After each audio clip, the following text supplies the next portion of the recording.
चलिए आइए मेरे प्यारे छात्र, आज का वीडियो आप लोग को हम बताने वाले हैं हिंदी का, जो कि हिंदी का प्रश्न हम आप लोग को बताने वाले हैं 50 मार्क, यानी कि 100 मार्क का तो हम बता ही चुके थे। और ये जो क्वेश्चन बैंक का जो पेपर आता है वो आपका आ रहा है 50 मार्क का।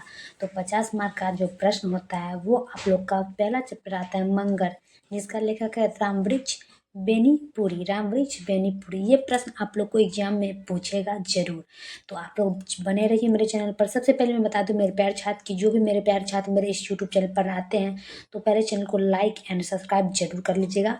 अगर वीडियो अच्छा लगता है तो कमेंट करके शेयर जरूर करिएगा। देखिए इस प्रश्न में हम आप लोग को वो प्रश्न बताने वाले हैं, ज़्यादा प्रश्न नहीं है, टोटल 16 ही प्रश्न है।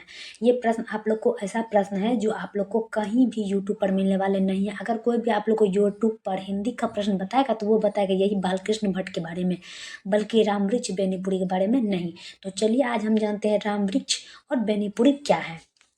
चलिए पहला प्रश्न कर रहा है आपका कि रामवृक्ष बेनीपुरी का जन्म कब हुआ था। याद रखेंगे कि रामवृक्ष बेनीपुरी का जन्म कब हुआ था।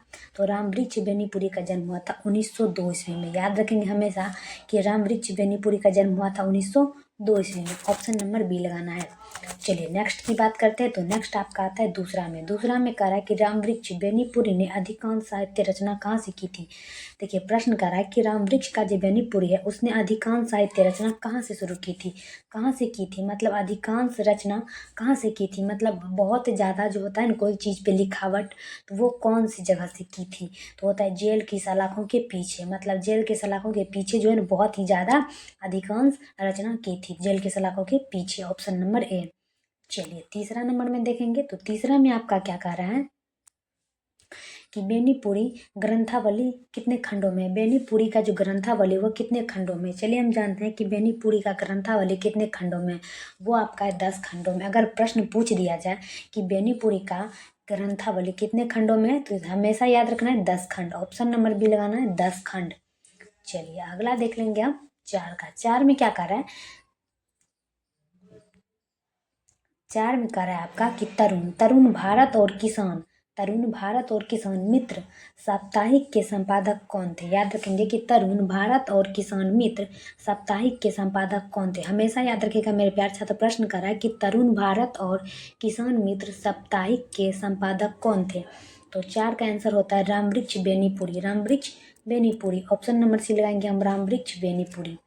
चलिए अगला का बात करते हैं। तो अगला आपका आता है 5 में कह रहा है कि निम्नलिखित में कौन बेनीपुरी की रचना नहीं है। चलिए हम जानते हैं कि निम्नलिखित में कौन बेनीपुरी की रचना नहीं है। तो निम्नलिखित में बेनीपुरी की रचना है गोदान, यानी कि माटी की मूर्ति, लाल तारा, नेत्रदान। ये सब अगर एग्जाम में पूछ दिया जाए कि ये चारों में से कौन सा बेनीपुरी की रचना है तो ये चारों में से कोई एक बता देना। और यहाँ पर बता रहा है कि निम्नलिखित में कौन बेनीपुरी की रचना नहीं है, वो आपका है गोदान। क्या है? गोदान।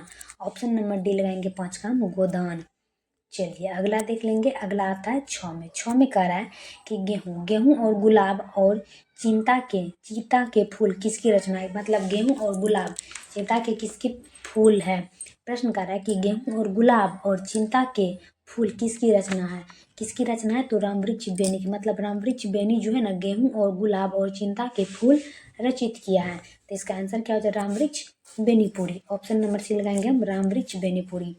चलिए नेक्स्ट की बात करते हैं। तो नेक्स्ट आपका आता है 7 में कह रहा है कि कौन सी पुस्तक रामवृक्ष बेनीपुरी ने नहीं लिखी। अभी हम आपको बताए थे, अभी आप लोग को बताना होगा कि कौन सी पुस्तक रामवृक्ष बेनीपुरी ने नहीं लिखी है। तो वो आपका जगह कफन, ये भी लिखा था, ये भी चिंता के फूल, गेहूं और गुलाब, कैदी की पत्नी, ये भी लिखा। ये दोनों तो पीछे ही बताए थे। और कैदी की पत्नी ये तो नहीं बताए थे, ये तो यहाँ पर आ गया है। तो इसका प्रश्न कर रहा है कि कौन सी पुस्तक रामवृक्ष बेनीपुरी ने नहीं लिखी है। तो कफन जो है ना बेनीपुरी ने नहीं लिखी है। इसका आंसर होगा ऑप्शन नंबर डी।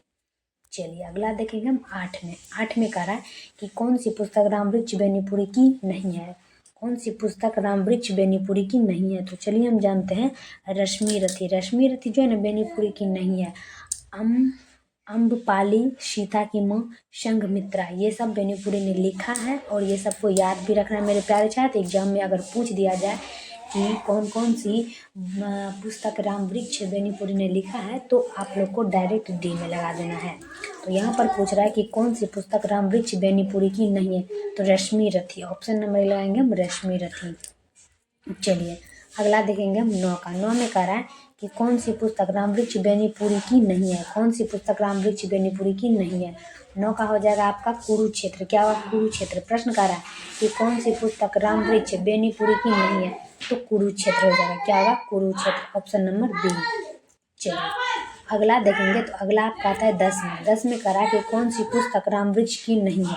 चलिए हम जानते हैं कि कौन सी पुस्तक रामवृक्ष की नहीं है। तो कौन सी पुस्तक रामवृक्ष की नहीं है, तो वो आपका हो जाएगा यशोधरा। यशोधरा जो है रामवृक्ष की पुस्तक नहीं है, तो इसका आंसर होगा ऑप्शन नंबर सी, यशोधरा। चलिए अगला देख लेंगे हम 11 का। 11 में कह रहा है कि मंगर कैसी जादूगर था। मंगर कैसा मजदूर था, सॉरी क्या कह रहा है कि मंगर कैसा मजदूर था। चलिए हम जानते हैं मंगर कैसा मजदूर था। मंगर जो है ना काला कलूटा था। काला मतलब उसका चेहरा जो था ना काला था। मंगर कैसा मजदूर था, तो काला कलूटा था। ऑप्शन नंबर ए लगाएंगे हम, काला कलूटा।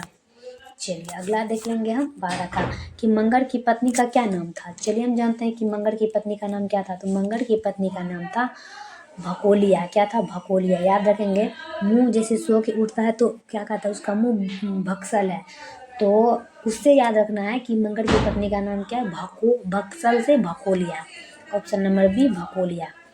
चलिए अगला देख लेंगे हम 13 का। 13 में कह रहा है कि मंगर को खाने के लिए घर से कितनी रोटियां मिलती थी।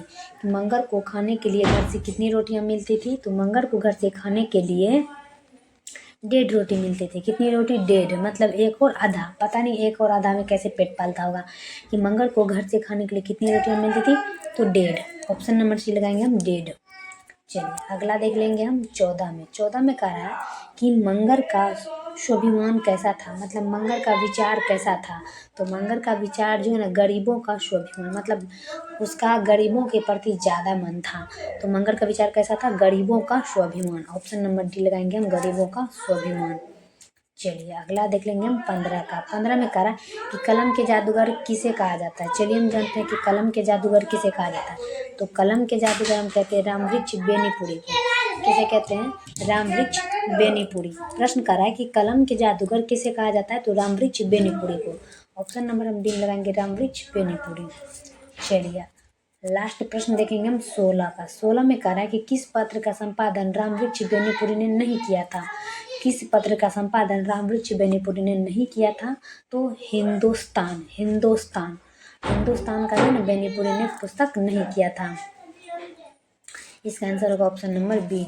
तो फाइनली मेरे प्यारे छात्र, ये वीडियो आप लोग को कैसा लगता है, आप लोग हमें कमेंट में ज़रूर बताएं मेरे प्यारे छात्र, क्योंकि ये प्रश्न आप लोग को एग्जाम में पूछेगा। और ये आप लोग का जो ना चैप्टर नंबर 2 का प्रश्न है, जो कि सेकेंड हिंदी का प्रश्न है, जो कि उसमें 50 मार्क का क्वेश्चन बैंक आता है। तो उसमें से हम चुनिंदे प्रश्न कुछ लिए हैं। तो तब तक के लिए नेक्स्ट वीडियो में मिलते हैं। ऐसे वीडियो पाने के लिए चैनल को सब्सक्राइब एंड लाइक जरूर करिएगा, और वीडियो अच्छा लगता है तो कमेंट करके शेयर जरूर करिएगा।